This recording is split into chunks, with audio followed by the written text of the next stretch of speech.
स्वागत है आपके अपने YouTube channel maths for E academy में। आज हम आपके लिए लेकर आए हैं यहाँ पर कक्षा 9th की गणित विषय की कार्यपत्रक यानी कि वर्कशीट नंबर 56। तिथि 16 नवंबर 2020 के लिए वर्कशीट आई है और यहाँ पर हमारा अगला चैप्टर शुरू हुआ है वृत्त।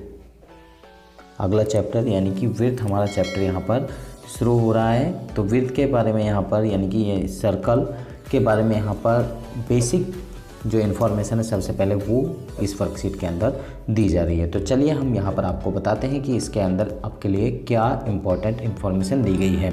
और अगर आपने इससे पहली वर्कशीट्स आपने नहीं देखी हैं तो आप हमारे YouTube चैनल पर जाकर वहाँ इस वीडियो के लिंक में डिस्क्रिप्शन लिंक में हम आपको उसका लिंक प्रोवाइड कर देंगे या फिर आई बटन में आप वहां से उसको देख सकते हैं। और या फिर आप डायरेक्ट चैनल को सर्च मारकर वहां पर प्ले लिस्ट में जाकर उन वीडियोस को देख सकते हैं।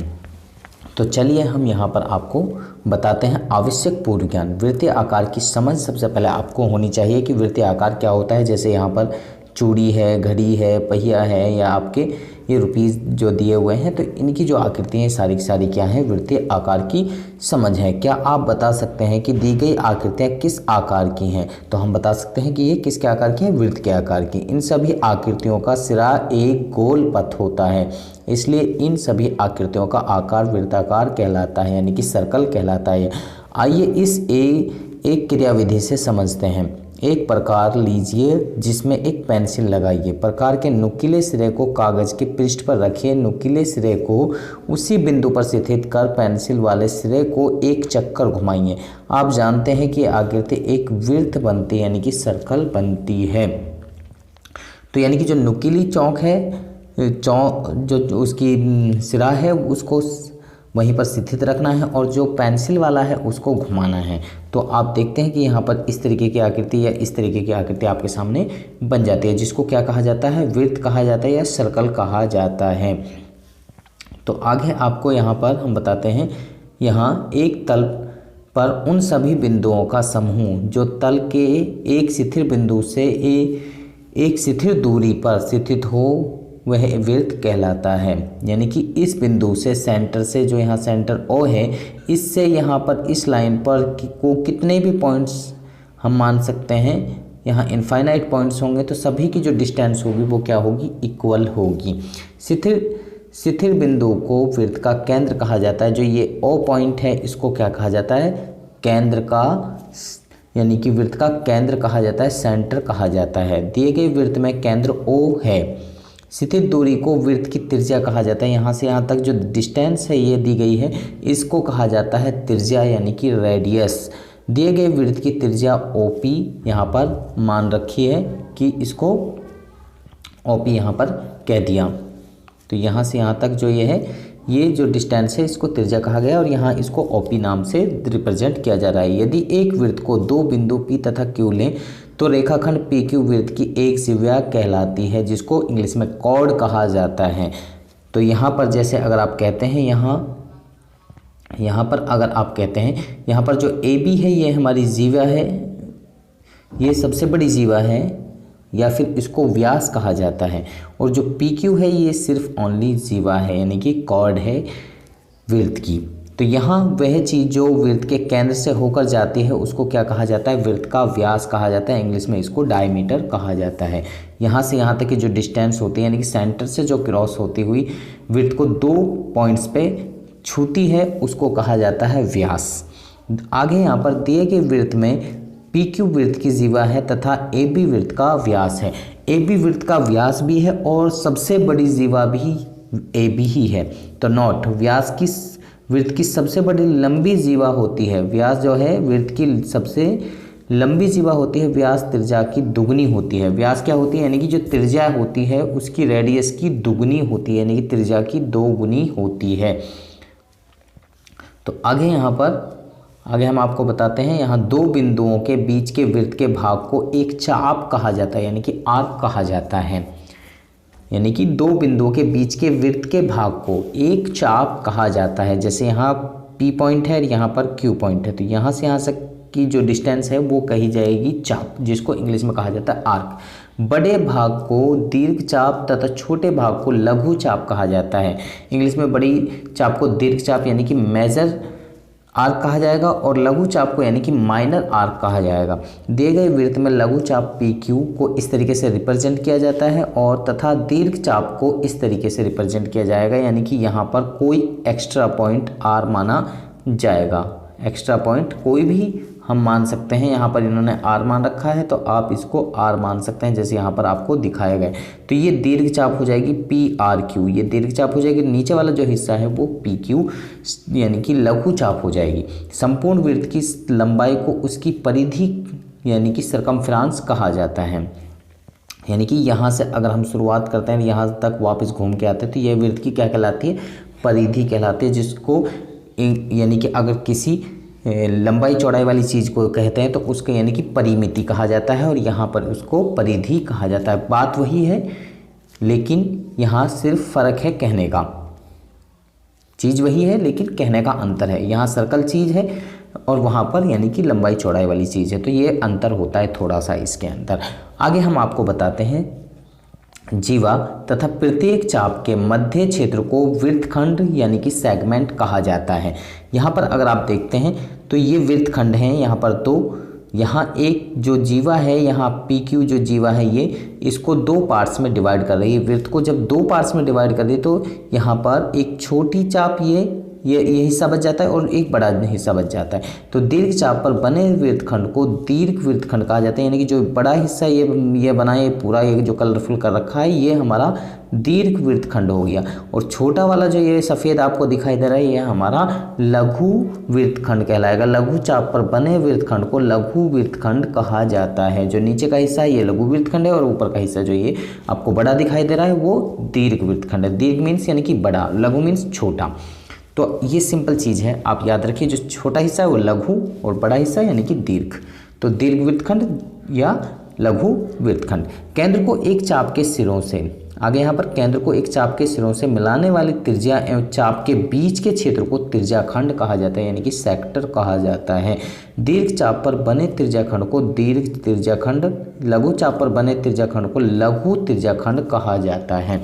यहाँ पर आप देख सकते हैं जैसे यहाँ पी क्यू हमारी यहाँ से यहाँ तक चाप है और यहाँ पर हमारे पास दो त्रिज्यां हैं, यहाँ ओ पी और ओ क्यू। जो ये हिस्सा बचा है, ये जो कलरफुल बन गया, ये जो छोटा हिस्सा है तो इसको लघु त्रिज्याखंड कहेंगे। और यहाँ पर जो ये सफ़ेद आपको कलर यहाँ दिखाई दे रहा है, ये जो सफ़ेद हिस्सा है ये पूरा की पूरा ये हमारा क्या होगा, दीर्घ त्रिज्याखंड होगा, क्योंकि ये त्रिज्याओं से अलग हो रहा है। जिह्वा से जो अलग होता है उसको कहा जाता है वृत्तखंड और जो त्रिज्याओं से अलग होता है उसको कहा जाता है त्रिज्याखंड। ध्यान रखिए ये चीज़ बहुत इंपॉर्टेंट है, तो इस तरीके से इसको आप याद रख सकते हैं इजीली। तो आगे हम यहाँ पर आपको और बताते हैं कि आगे आपको क्या दिया गया है। तो यहाँ पर आपको अभ्यास के कुछ प्रश्न दिए जा रहे हैं, तो अभ्यास के प्रश्न किस तरीके से करने मैं आपको आगे यहाँ पर अभी बताऊंगा। तो उससे पहले हम आपको बताना चाह रहे हैं कि गवर्नमेंट आपको एक बार हर वर्कशीट में आपको संदेश दे रही है कि कोविड के संदर्भ में उचित व्यवहार संबंधी केप संदेश, कोविड-19 के विरुद्ध लड़ाई में सुरक्षित रहने के लिए मास्क अवश्य पहने, जैसे यहाँ पर चित्र में दर्शाया भी गया है। तो सभी बच्चे मास्क का अवश्य प्रयोग करते रहें जब तक उसके लिए कोई वैक्सीन नहीं आ जाती, जब तक यानी कि आप अपनी बचाव खुद स्वयं करें।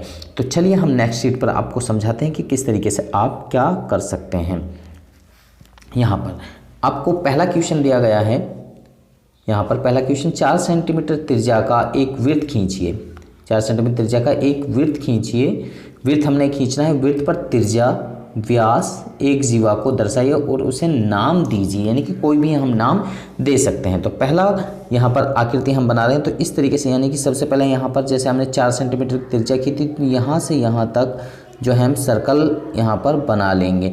यहाँ पर ये जो 4 सेंटीमीटर की ये जैसे हमने सर्कल बना लिया, या फिर हम और बड़ा बना लेते हैं, यहाँ थोड़ा सा ये छोटा लग रहा है हमें, तो चलिए कोई नहीं। यहाँ पर यहाँ से यहाँ तक जैसे हमने 4 सेंटीमीटर की त्रिज्या ली, तो ये हमने सर्कल इस तरीके से बना लिया। तो यहाँ सेंटर पे हमारा ओ हो गया, यहाँ पर हमने इसको ए कह दिया। तो यहाँ पर ओ ए हमारी क्या हो गई, ये हमारी ओ ए ये हो गई हमारी त्रिज्या। ये क्या हो गई, हमारी त्रिज्या हो गई ये हमारी। तो ये हमारी त्रिज्या हो गई।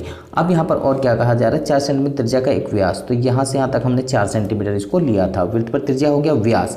अगर व्यास की बात कर रहे हैं तो इसको हम आगे तक और बढ़ा देते हैं। यहाँ पर बी पॉइंट हम ले सकते हैं। तो यहाँ बी से ए तक की जो लंबाई होगी, बी से ए तक की जो लंबाई है वो क्या होगी, हमारी व्यास हो जाएगी। और व्यास क्या होती है, त्रिज्या की दुगनी होती है। जीवा को दर्शाइए। और ए बी जो है ये सबसे बड़ी जीवा है। अगर दूसरी कोई जीवा की बात कर रहे हैं तो यहाँ पर हम कोई दूसरी जीवा भी ले सकते हैं जिसका नाम हम अलग रख सकते हैं। तो यहाँ पर जैसे हमने पी क्यू यहाँ पर रख दिया, तो पी क्यू हमारी क्या हो गई, ये हमारी जीवा हो गई। क्या हो गई, जीवा हो गई। ठीक है जी, ये पहला क्वेश्चन इस तरीके से हमारा कंप्लीट हो जाता है। उसे नाम दीजिए। तो ये हमने यहाँ पर इनके नाम आपके सामने रख दिए हैं। तो चलिए अब दूसरा क्वेश्चन हम यहाँ पर करते हैं। दूसरा क्वेश्चन, ये तो पहला क्वेश्चन हो गया हमारा। अब दूसरा क्वेश्चन करते हैं। दूसरा क्वेश्चन किस तरीके से है, 5 सेंटीमीटर त्रिज्या का एक वृत्त खींचिए। तो इसी तरीके से हमें 5 सेंटीमीटर का वृत्त खींचना है। उस पर कोई दो बिंदु ए और बी लीजिए।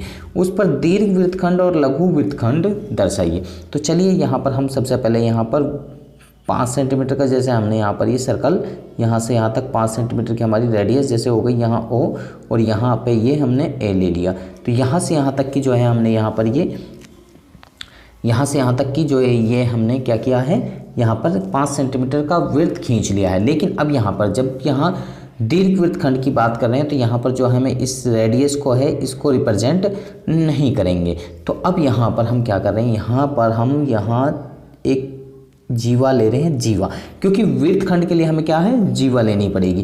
तो यहाँ जीवा के हम नाम रख देते हैं।